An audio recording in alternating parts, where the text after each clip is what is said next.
Hello ji, अस्सलाम वालेकुम। Welcome to the very important market updates. मैं काफ़ी दिन से वीडियो अपलोड नहीं कर रहा था क्योंकि मार्केट का जो सीन है वो आप सबके सामने है और ये वन डे का हमारे पास चार्ट है और इसमें आप लोग देख सकते हैं कि बीटीसी किस तरीके से एक ही रेंज के अंदर जो है वो ट्रेड कर रहा है। मतलब हमने जो वीडियो थी वो अपनी यहीं बनाई थी और बीटीसी अभी तक मतलब अगर आप देखोगे तो प्रॉपरली इसी जोन के अंदर जो है वो कंसोलिडेट कर रहा है जहाँ पर नीचे की विक्स लगती हैं 1 लाख से नीचे और फिर मार्केट जो है वो हमारे पास 1,03,000 से दोबारा रिजेक्ट हो रही है। तो ये प्रॉपर हमारे पास जो है वो मार्केट एक डीप कंसोलिडेशन मोड के अंदर जो है वो जा चुकी है और यहाँ पर क्या बेयर मार्केट की जो है वो बिगिनिंग हो चुकी है, क्योंकि काफ़ी लोग बोल रहे हैं कि बेयर मार्केट मुबशिर भाई अब शुरू हो गई है और ये हमने यहाँ पर देखा था। और वो जो बंदे ने एक पोस्ट की थी 6 अक्टूबर वाले दिन बीटीसी का टॉप होगा, तो वो बात हमें सच होते हुए जो है वो नजर आ रही है।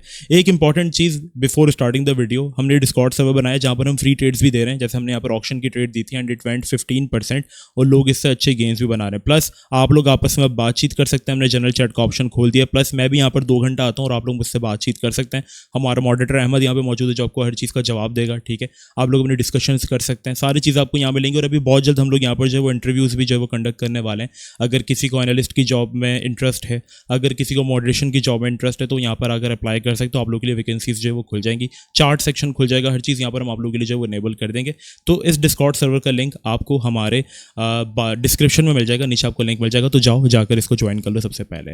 अब हम अपनी वीडियो को जो है वो स्टार्ट करते हैं। ठीक है, अच्छा देखो बीटीसी यहाँ पर हमारे पास अगर रुका हुआ है तो हमने जब भी प्रीवियसली ऑब्जर्व किया कि बीटीसी जब हमारे पास इस तरीके से स्टक होता है तो समझ लो कि आपने देखा है कराची के अंदर जब बारिश होने लगती है तो उससे पहले हमारे पास 5 से 6 दिन हब्स रहता है जिसमें बड़ी शदीद गर्मी होती है। कौन कौन ये चीज़ ऑब्जर्व करता है मुझे बताना।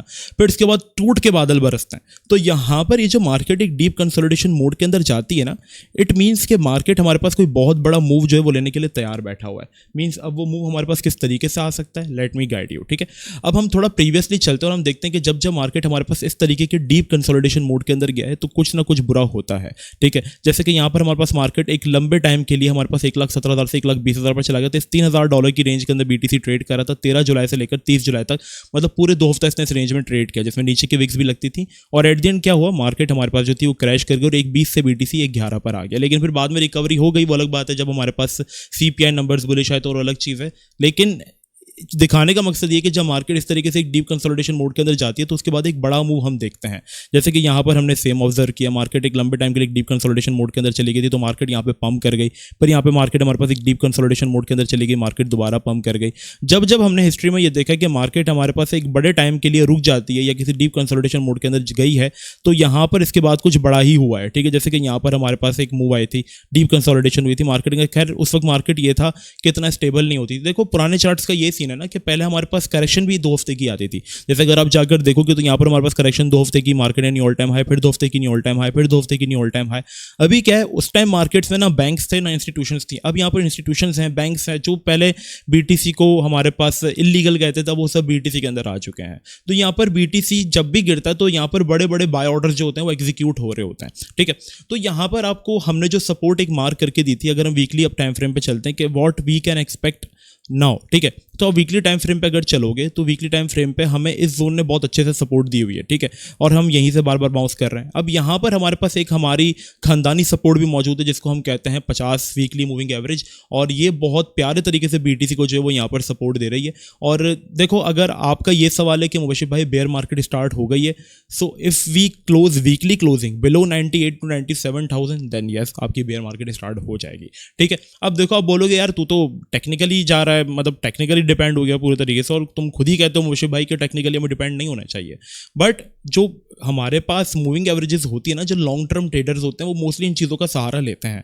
ठीक है, अब तभी एक वजह है कि 50 वीकली मूविंग में किसी मूविंग एवरेज पे इंडिकेटर पे इतना ट्रस्ट नहीं करता, लेकिन ये वीकली मूविंग एवरेज मेरी सबसे फेवरेट है और हमेशा इसकी गाइडलाइंस में मैंने ट्रेड लिए हैं। आपको याद होगा जब बीटीसी लास्ट टाइम 80,000 पर आ गया था, एवरीवन वाज लाइक कि यही बियर मार्केट है, बीटीसी का जो बॉटम हमारे पास बनेगा वो कहीं 50,000 के नीचे बनेगा। लेकिन हमने क्या कहा था कि नहीं, जब तक ये 50 वीकली मूविंग एवरेज होल्ड हो रहा है वी आर सेफ। और क्या हुआ, इस 50 वीकली मूविंग एवरेज ने आप देख रहे हो कितने प्यारे तरीके से खानदानी सपोर्ट दी बीटीसी को, और बीटीसी हमारे पास एग्जैक्टली बाउंस हुआ। फिर दोबारा हमारे पास बीटीसी इससे पहले 50 वीकली मूविंग एवरेज से ही बाउंस हुआ। तो ये खानदानी सपोर्ट है और अभी भी हम इस रीजन की तरफ ही हैं। अब आप बोलेंगे मुबशिर भाई वीकली क्लोजिंग में एक दिन है, मतलब अगर हम नीचे क्लोज हो गए तो गया ना, नहीं। ये 98 वाला जितना भी पूरा रीजन है मार्केट को चाहिए कि इसके बिलो क्लोज करे। देखो मार्केट बहुत बार इसके नीचे गया है, ठीक है। जैसे कि यहाँ पर हमारे पास इसके नीचे गया था मार्केट, यहाँ पर आप देखो विक लगी थी, मार्केट इसके नीचे गया था, यहाँ पे भी मार्केट इसके नीचे गया था, लेकिन वीकली क्लोज हमारे पास ऊपर हुआ, ठीक है। यहाँ पे भी मार्केट नीचे गया था, विक दी थी, एवरी वाज लाइक कि चलो अब खत्म, 78 से भी नीचे आके 73 पर मार्केट चली गई, ये सब खत्म। $6000 का डंप आया क्विक, जिसमें लिक्विडेशन हुई, सारे हमारे पास रिटेलर्स आउट हो गए, और क्या हुआ, वीकली क्लोजिंग अब हुई, इनगल्फिंग बना, मार्केट बाउंस। सेम सिनेरियो हम यहाँ पे कॉपी होता हुआ जो देख सकते हैं कि मैं सारी ड्राइंग्स हटा दूं, ये पूरा रीजन है। अगर मार्केट इसके बिलो कहीं भी क्लोज कर देता है, ठीक है, तो फिर आपने रिट्रेसमेंट का वेट करना है, जैसे क्लोज और फिर रिट्रेसमेंट, और आपकी रिट्रेसमेंट कंफर्म, देन आपकी मार्केट एक deep consolidation mode plus dump कर जाएगी।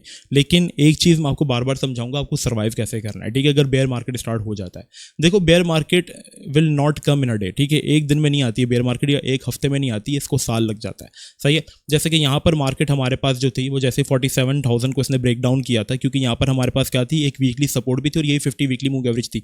ये 50 वीकली मूविंग एवरेज पहले भी देखो बीटीसी को सपोर्ट बना के मार्केट इससे अपने ऑल टाइम हाई लगाती थी, ठीक है, ये खानदानी सपोर्ट है, ठीक है। इसके नीचे आपकी बेयर मार्केट है, इसके ऊपर आपकी बुल मार्केट है, ठीक है।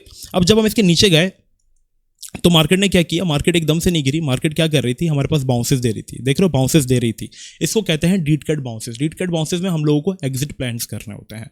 अब अभी मार्केट अगर हमारे पास होल्ड हो रहा है, ठीक है, एफवीसी के मार्केट हमारे पास होल्ड कर रहा है, तो एक चीज़ हम बहुत अच्छे से देख रहे हैं वीकेंड्स के अंदर, खास करके मंडे को मूव अलग होगी, क्योंकि मार्केट अलग तरीके से बिहेव करता है जब हमारे पास स्टॉक मार्केट हर चीज़ ओपन हो जाते हैं, ठीक है। अभी मार्केट क्यों क्रैश कर रहा है, क्योंकि एक तो हमारे पास टैरिफ वगैरह के रीजंस थे, वो चलो मसले हल हुए, जो हमारे पास टैरिफ की विक लगी थी, इसके बाद मार्केट हमने को फिल किया, क्योंकि जब एक बड़ी कंसोलिडेशन इवेंट होता है, मार्केट का लिक्विडेशन इवेंट होता है, इसके बाद मार्केट उनको एडजस्ट करने भी आता है, ठीक है, तो वो एडजस्ट हमारे पास हो चुका है। फिर अभी अगर आप जाकर देखोगे तो इकोनॉमिकल सिचुएशंस बेहतर नहीं है, ठीक है। इसके अलावा अगर आप यूएस की स्टॉक मार्केट जाकर देखोगे, खाली एनवीडिया जो है, ठीक है, एनवीडिया सबसे बड़ा स्टॉक है, जो कि समझ लो कि यूएस की पूरी स्टॉक मार्केट को चलाता है। खाली स्टॉक मार्केट में एनवीडिया जो है वो यहाँ पर हमारे पास $1 ट्रिलियन का इसने मार्केट कैप लूज किया और 15% तक क्रैश कर गया, ठीक है। आप जाकर एएमडी को देखोगे, सारी कंपनीज के जो स्टॉक्स है वो बुरे तरीके से गिर रहे हैं। आप जाकर मतलब खाली सिंपली स्टॉक मार्केट को देख लोगे, ठीक है, तो आपको सारी चीजों का आइडिया हो जाएगा। यहां पर अगर आप स्टॉक मार्केट को देखोगे तो वो बुरे तरीके से डंप कर रही है, और स्टॉक मार्केट यूएस की है, यूएस की इकोनॉमी सबसे बड़ी इकोनॉमी है, और जब एक बड़ी इकोनॉमी स्ट्रगल कर रही है तो उसके इंपैक्ट हमारे पास हर चीज के ऊपर आते हैं। तो स्टॉक मार्केट में भी हमारे पास करेक्शन आ रही है, जिसके कहीं ना कहीं इंपैक्ट हमारे पास बीटीसी में भी आ रहा है। आप है ना कंपेयर करो, जैसे 31 जुलाई को स्टॉक मार्केट गिरी थी, जैसे 10 अक्टूबर को हमारे पास स्टॉक मार्केट गिरी थी, तो उसके इंपैक्ट फिर आप बीटीसी में भी देखोगे कि हाँ भाई 10 अक्टूबर को बीटीसी भी गिरा था, ठीक है। तो स्टॉक मार्केट को भी अपने साथ साथ देखना होता है कि उसका जो एक हमारे पास बिहेवियर होता है वो सारा हमारे पास शिफ्ट होता है क्रिप्टो की तरफ भी। तो ये एक हमारे पास अच्छा जोन है, लेकिन इस जोन में आप एक फायदा ये उठाओ कि देखो जब मार्केट कंसोलिडेट कर रहा है, वहीं पे हमारे पास ऑल्ट कॉइन्स में एक बहुत अच्छा मोमेंटम बिल्ड हो गया है, ठीक है। अब देखो, एक तो जैसे रेंडर कॉइन की एग्जांपल ले लो, आपने रेंडर कॉइन को पूरे पैसों से यहाँ पे बाय कर लिया, ठीक है। अब आपके पास क्या निकलने का कोई मौका नहीं, क्योंकि अभी भी अगर मार्केट यहाँ से हमारे पास डंप किया था, कितना किया था, जैसे आपने 3.3 पे बाय किया रेंडर को, मार्केट 80% क्रैश हुआ लेकिन वापस आ गया, और अब जो मार्केट के अंदर ये 50% का पंप भी है ना रेंडर के अंदर, उसमें भी आप अभी लॉस में हो। कितना लॉस में, क्योंकि आपने तो यहाँ पे बाय किया था, अभी भी आपकी जो पोजीशन है वो 10% लॉस में। तो ये क्यों है, क्योंकि आपने गलती की, और वो गलती ये थी कि आपने सारे पैसों से एक ही पॉइंट के ऊपर बाय कर लिया। आपने ऐसा नहीं करना। देखो मैं है ना इतना डंप आया, लेकिन मेरा पोर्टफोलियो शायद 15% माइनस में होगा। रीजन ये है कि मैं एक तो सबसे पहली बात गया हूँ हाई कैप्स के अंदर, ठीक है। सोलाना को सबसे पहले मैंने बाय किया था $180 वाली सपोर्ट के ऊपर, क्योंकि ये किसकी अच्छी सपोर्ट थी। अब मैं सोलाना को बाय नहीं कर रहा हूँ, अब मैं सोलाना को तब बाय करूंगा जब ये 130 वाले रीजन में आएगा, क्योंकि हमें देखना होता है जब भी किसी चीज को हम बाय करें। देखो एक तो मैं तुम लोगों को गाइड करूंगा कि अगर तुम लोग किसी शिट कॉइन के अंदर स्टक हो, हाइप में एंटर हो गए थे, जैसे लोगों ने क्या किया, एक COAI कॉइन है, ठीक है, COAI कॉइन है और ये बाइनेंस में भी लिस्टेड है। अब जब ये लिस्ट हुआ था, मैं इसको है ना आपको MEXC पे दिखाता हूँ, इसकी बड़ी हाइप बनी थी, क्योंकि AI था प्लस चेन ओपेरा का बड़ी हमारे पास एक नैरेटिव बिल्ड हुआ था, तो लोग इसके अंदर पागल हो गए थे, ठीक है। इसका मैं आपको डेली टाइम फ्रेम दिखाता हूँ। अब ये क्या था, हाइप में पंप हुआ था, कितना पंप हो गया, बहुत हो गया पंप यार, कितना 0.39 से ही हमारे पास चला गया $50 के ऊपर, 12,000% पंप हुआ। जब इसकी हाई बन गई, फिर लोग इसमें एंटर होना स्टार्ट हुआ, और वो सारे के सारे जो थे वो ट्रैप हो गए। अगर आप किसी टेम्पररी हाइप के प्रोजेक्ट में इन हुए हो तो फिर आपकी गलती, वो रिकवर नहीं होगा। अब जैसे जेड कैश हमारे पास पंप कर रहा है, ठीक है, ZDC की अगर हम आपको जाकर चल के दिखाएं तो लोग क्या कर रहे हैं, अब उसकी हाइप है तो लोग उसके अंदर एंटर हो रहे हैं हमारे पास, ठीक है। अब ये क्या करेगा, एकदम से विक देकर आपको सबको लिक्विडेट कर देगा, नीचे चले जाएगा ये एकदम से, ठीक है। आई नो प्राइवेसी में पैसा है, बट अभी वो नैरेटिव है, वो करंट हाइप की वजह से बाउंस कर रहा है, वरना उसको कोई खास यूज केस नहीं है। वो कॉइन हमारे पास अगर आप उसका डीप एनालिसिस करोगे तो हमारे पास कहाँ से क्रैश हुआ था, इसको बाइनेंस ने भी लिस्ट किया, लेकिन ये हमारे पास पहले भी 300 से क्रैश हुआ था जब लोग लेट इन हुए थे। इस तरीके से $25 से 1200% 50% पंप हुआ था, और बट जब लोग पूरे तरीके से इन हो गए, ये तकरीबन हमारे पास कितना क्रैश हो गया, हमारे पास ये 95% क्रैश हो गया। ठीक है, तो किसी भी कॉइन को पंप में बाय नहीं करो। पहले तो ये चीज़ कि आप अपना एक वो बनाओ कि किसी भी टॉप कॉइन्स के अंदर जाओ। जैसे मैं इथेरियम को बाय करता हूँ हमेशा, मैं सोलाना को बाय करता हूँ, चेन लिंक कितनी बार मैं बता चुका हूँ, और मैं INJ को बाय कर रहा हूँ। ये 4 कॉइन्स मेरे लिस्ट के अंदर है। तो अब मैं चेन लिंक में लॉस में क्यों नहीं हूँ? देखो, मेरी चेन लिंक में हमने सबसे पहले जो बाइंग की थी वो अराउंड हमारे पास यहाँ पर थी। ठीक है, 7 पे हमने बाइंग की थी। फिर इसके बाद हमने इसकी जो बाइंग की थी वो 12 पे की थी। हमने अपर कॉस्ट DC की थी जिसमें हमारी 10 की एवरेज बनी थी।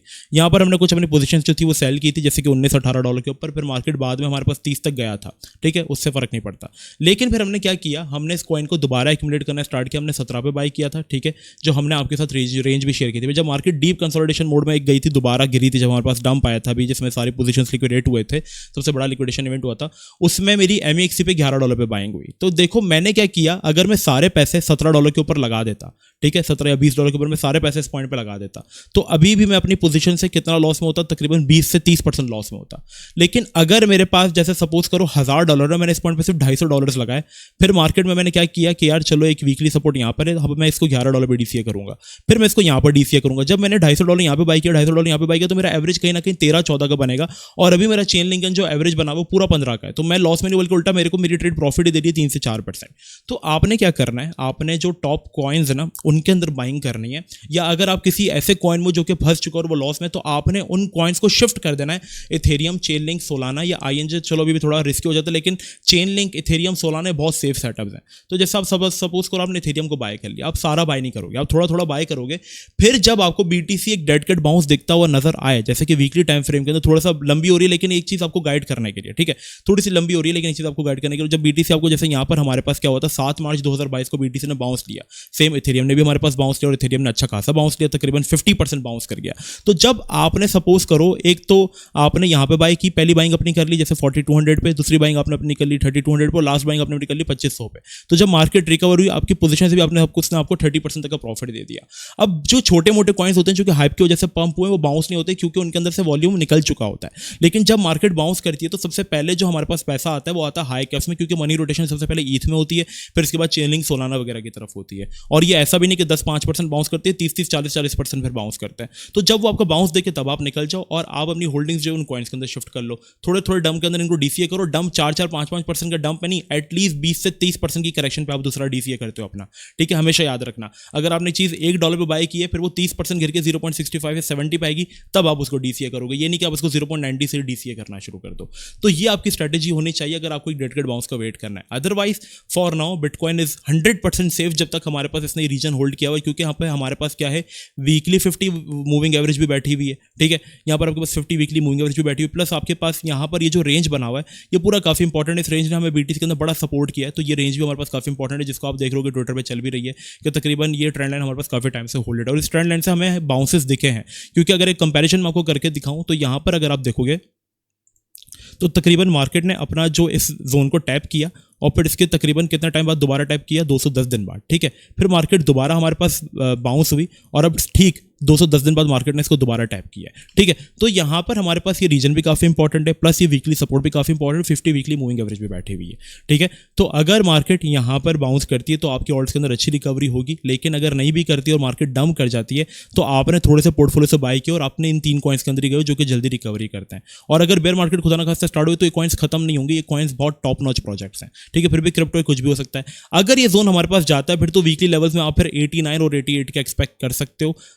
तो ये फिर हमारे पास सिनेरियोज होंगे, लेकिन खैर अभी तो मार्केट होल्ड करी तो हम उतने गंदे सिनेरियोज में नहीं जाएंगे। लेकिन for now we are safe, we are 100% safe until that support is holding, क्योंकि यहाँ पे 50 वीकली मूविंग एवरेज है, यहाँ पर हमारे पास जो है ट्रेंड लाइन सपोर्ट है, यहाँ पर हमारे पास वीकली ऑब्जर्वेशन जो है वो पूरा बना हुआ है। तो एक बहुत ही स्ट्रॉन्ग जोन बन जाता है ये वाला हमारा, जिसको BTC बहुत अच्छे से होल्ड कर रहा है। ये ब्रेक होगा तो जाहिर सी बात है फिर वर्स्ट सिनेरियोज आपके पास होंगे, क्योंकि हिस्ट्री में जब लास्ट टाइम ब्रेक हुआ था जोन हमारे पास तब BTC 88 के तक चला गया था। तो अगर ये जोन जाता है तो फिर आप 88 के भी एक्सपेक्ट करो, फिर मार्केट जाती रहेगी, क्योंकि 50 वीकली मूविंग एवरेज टूट जाएगा, फिर मार्केट की आप समझ लो बॉटम बनेगा कहीं 40-50 हज़ार पे जाके। ठीक है, तो for now we are safe जब तक हम ये जोन होल्ड कर रहे हैं। हमें साथ साथ स्टॉक मार्केट के ऊपर भी अपनी नजर रखनी है कि स्टॉक मार्केट किस तरीके से हमारे पास वर्क कर रहा है, ठीक है। स्टॉक मार्केट को अगर हम जाकर देखेंगे तो स्टॉक मार्केट भी हमारे पास जो है वो एक जाहिर सी बात एक करेक्शन ले रहा है, और वो करेक्शन हमारे पास एक बन सकती है अराउंड दिस रीजन। इस रीजन से हम लोग कहीं ना कहीं बाउंस एक्सपेक्ट कर सकते हैं, और इस रीजन का रिटेस्ट अभी रहता है, तो शायद वो जैसे ही मंडे को मार्केट ओपन होगा हमारे पास हो जाएगा, मार्केट दोबारा जो है वो बाउंस कर सकती है। आई होप आपको वीडियो पसंद आई होगी। पसंद आई तो वीडियो को लाइक सब्सक्राइब कर देना, डिस्कॉर्ड सर्वर ज्वाइन कर लो, लिंक आपको नीचे डिस्क्रिप्शन में मिल जाएगा। मिलता है नेक्स्ट वीडियो में, अपना बहुत ज़्यादा ख्याल रखिएगा। जब तक के लिए अस्सलाम वालेकुम व रहमतुल्लाह।